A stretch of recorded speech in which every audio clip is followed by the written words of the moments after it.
Dan memang Anies ini sebetulnya berkoalisi dengan Pramono Rano pada tahun ini karena dia sebetulnya sedang mencari celah untuk maju lagi sebagai calon di 2029 yang akan datang sebagai Ternyata mengalir jauh, termasuk kepada orang-orang Anda. Saya bicara dengan kawan kita, Tom Lembong. Dan banyak orang yang memberi apresiasi kepada Anda karena tampak dukungan moral Anda kepadanya itu luar biasa. Begitulah seharusnya seorang teman ya. Saya juga beberapa kali melakukan hal yang sama ketika teman saya dikriminalisasi. Salah satunya adalah ketika Misbakun ditangkap dulu, ketika kami membuka kasus Senturi. Oh ya, ya. Gitu. Apa yang kakak Anies rasakan menyangkut itu? Ya, kita semua terkejut ketika Tom diproses untuk perkara yang kejadiannya udah 10 tahun yang lalu. Bahkan sebelum dia jadi Menteri Perdagangan ya? Enggak, pas Menteri Perdagangan. Dia pas ya? Pas Menteri Perdagangan, tapi itu kan 2015 sampai 2016. Dia jadi Menteri Perdagangan setahun kalau nggak salah. Kemudian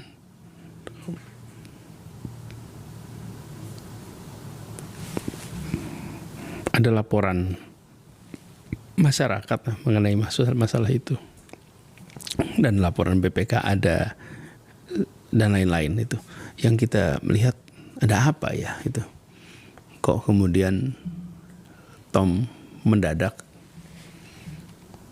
diproses dan lalu jadi tersangka. Itu bulan Oktober, kalau tidak salah tanggal 29. Dan baru sidang kemarin, Maret. Kalau memang Lengkap. Kakak Akbar nih bergerak di bidang hukum enggak? Kalau udah semua lengkap, Kenapa harus selama itu? selama itu. Jadi biarlah nanti proses pengadilan. Kan itu saya berharap sekali, dan saya terima kasih kakak kemarin saya hadir di dalam sidang perdana. Saya hormat kepada dewan atau hakim ya, majelis hakim ya, karena mereka memberikan kesempatan untuk dibacakan dakwaan dan kemudian eksepsi di hari yang sama, sehingga masyarakat itu di ujung akhir persidangan dapat dua-duanya. Menurut saya itu satu awalan yang baik atas fairness di situ. Kan kalau tidak ada eksepsi kemarin, maka berhari-hari ya kita membahasnya dakwaannya, tapi nggak ada eksepsinya. Jadi kita hormati proses. Saya menemui Tom di tahanan juga. Saya ngobrol, saya bawa buku, saya diskusi. Dan Tom ini luar biasa. Kakak Akbar. Dia tidak sedikit pun berubah.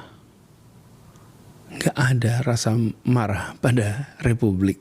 Gak ada rasa kecewa pada Republik. Misalnya kayak ayo kabur aja dulu gitu. Gak ada tuh bayangan saya akan meninggalkan Indonesia. Saya sudah mengerjakan A, B, C, D, F, ternyata dapatnya begini gitu. Enggak tuh, sama sekali gak ada. Dia justru menunjukkan sikap bahwa ini yang membuat saya tetap harus berjuang di Indonesia. Situasi seperti ini tidak boleh dialami orang lain. Situasi seperti ini harus tidak terjadi lagi. Lalu dia ceritakan tentang hal-hal yang menjadi kepedulian dia, khususnya bidang ekonomi. Dia concern tentang A, B, C, D di bidang perekonomian yang serius. Sementara kita tahu, Kakak Akbar, Tom itu seseorang yang bisa berkarir di mana saja di seluruh dunia, nggak harus pulang ke sini dia itu. Dia bidang dia private equity fund, bidang investasi sebagai salah satu orang yang sangat dihormati di bidang itu. Kenapa dihormati? Karena dia konservatif. Saya dengar di Indonesia itu tidak banyak orang yang didengarkan oleh lembaga seperti BlackRock, Vanguard itu ya orang seperti Tom Lane. Iya, dan kenapa? Karena dia menjaga integritas. 5 dia bilang 5, 6 dia bilang 6. I'm sorry you don't like it. Tapi ya inilah faktanya.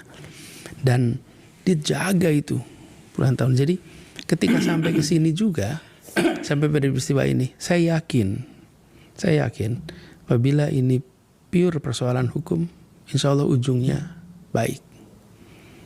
Karena itu, baik itu artinya Tom akan mudah-mudahan dia akan bisa terbebas. Halo teman-teman, berjumpa bersama saya di Politik Dami.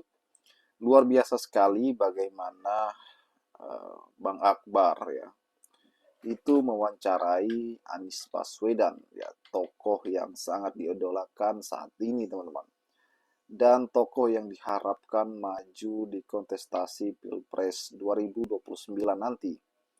Walaupun masih lama ya, Anies Baswedan diharapkan untuk membangun fondasi-fondasi mulai saat ini. Nama yang masih moncreng dan masih kuat walaupun bukan pejabat publik, ya itulah modal Anies Baswedan. Kita tahu bahwa semua tidak akan mudah. Namun ya kalau kita lihat potensi Mas Anies ini sangat luar biasa untuk maju di Pilpres 2009. Karena beliau di Pilpres kemarin mendapat 25% teman-teman, dan itu sangat cukup modal bagi Anies Baswedan untuk melanjutkan perjuangannya. Bagaimana menurut kalian?